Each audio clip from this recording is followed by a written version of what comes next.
1-2 hari ini agak heboh.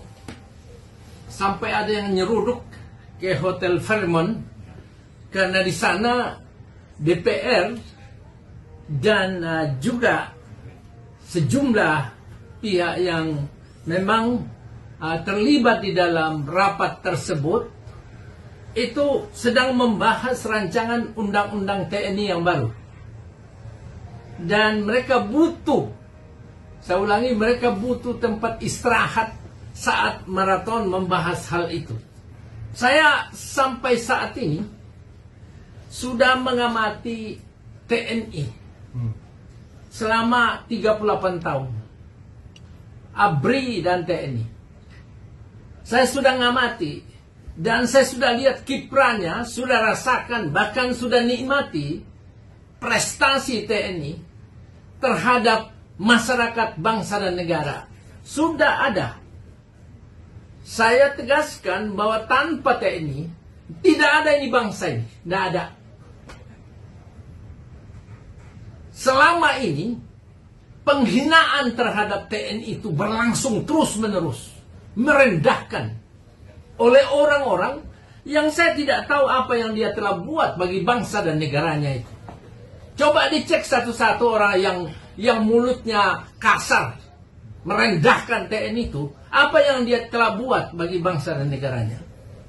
Sementara TNI mati masuk Taman Makam Pahlawan, meminta tunjangan saja tidak bisa naik. Padahal di undang-undang itu dinyatakan diberi penghasilan yang layak. Tapi TNI menerima.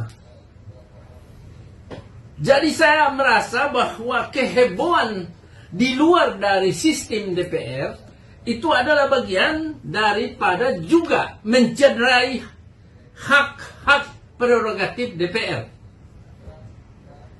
Kita dipusingkan dengan orang-orang yang tidak memiliki kompetensi. Kompetensi apa yang dibawa? Saya sampaikan bahwa saya ikuti bagaimana TNI dimandulkan hanya karena pinjaman IMF. Apakah kita sekarang harus nurut terus kepada orang-orang itu? Orang-orang yang memberi pinjaman. Atau kemandirian bangsa ini harus kita miliki di bawah pimpinan Bapak Presiden Prabowo. Dulu sampai Kopassus tidak boleh ini, sampai marinir, sampai semua itu dikandangkan. Katanya kita menuju demokratisasi. Apa demokratisasi? Teman-teman yang heboh memprotes TNI itu, pernah enggak dia memprotes soal korupsi sampai mau tenggelam negara ini? Pernah enggak? Tahun 98 itu kredit macet 450 triliun. BLBI itu tahun 99 itu 145 triliun. Terus juga KLBI 650 triliun. Dan beruntun itu korupsi. Ratusan triliun. Teman-teman itu pernah enggak berpikir bahwa kalau mereka mensuarakan demokratisasi, di dalam demokratisasi itu ada hak kewajiban warga negara. Tapi tidak didapatkan karena koruptor merajalela. Teman-teman yang juga mengaku sebagai orang-orang NGO itu, ada enggak dia pikirkan ini? Penderitaan rakyat begitu kuat. Pernah enggak dia suarakan? Sementara TNI yang sudah berjeripaya dengan segala kekurangannya, tetap berada pada lini terdepan supaya negara ini tetap tegak. Memang di dalam Undang-Undang 34 2004, tugas TNI itu adalah menegakkan kedaulatan negara, mempertahankan keutuhan wilayah, negara kesatuan berdasarkan Pancasila dan Undang-Undang Dasar, serta melindungi segenap bangsa dan seluruh tumpah darah Indonesia dari ancaman gangguan keutuhan bangsa negara.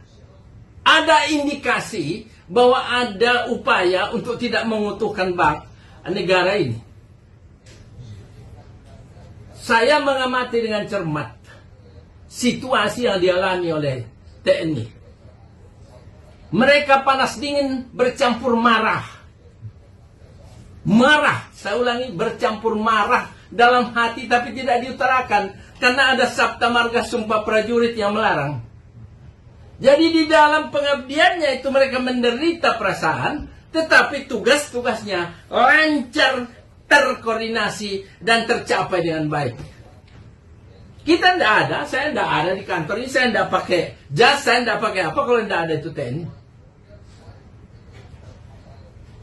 Coba aja, Undang-Undang 34 tahun 2004 itu kan dikatakan, itu tugas pokoknya itu TNI tidak lakukan operasi militer untuk perang. Saya kira ini tidak usah dibahas. Itu memang demikian. Nah, selain itu operasi militer, selain perang itu ada bermacam-macam. Ya, ada sampai 14 tugas TNI di sana. Ya, kalau bisa saya bacakan satu-satu itu. Yang pertama, mengatasi gerakan separatis bersenjata. Yang lalu dilarang. Sampai semua ya yang mengusulkan ini orang-orang yang tinggal tidur di kamar, kemudian hanya ngomong aja besar, tapi apa yang dibikin? Saya tidak setuju saudara mengatasnamakan adalah masyarakat sipil. Saya masyarakat sipil, jangan atasnamakan saya. Jadi yang kedua, mengatasi akte teroris. Yang ketiga, mengamankan wilayah perbatasan. Yang keempat, mengamankan objek vital nasional yang bersifat strategis. Pembangkit listrik, telekomunikasi, pelabuhan, dan lain-lain. Apa yang bersifat strategis. Strategis artinya membawa makna berdaya guna manfaat bagi bangsa dan negara sebagai penghasilan pemerintah dan juga berlanjutnya investasi. Nah, yang keenam, melaksanakan tugas perdamaian dunia. 7, mengamankan presiden dan wakil presiden beserta keluarganya. Memberdayakan wilayah perbatasan dengan kekuatan pendukung secara dini.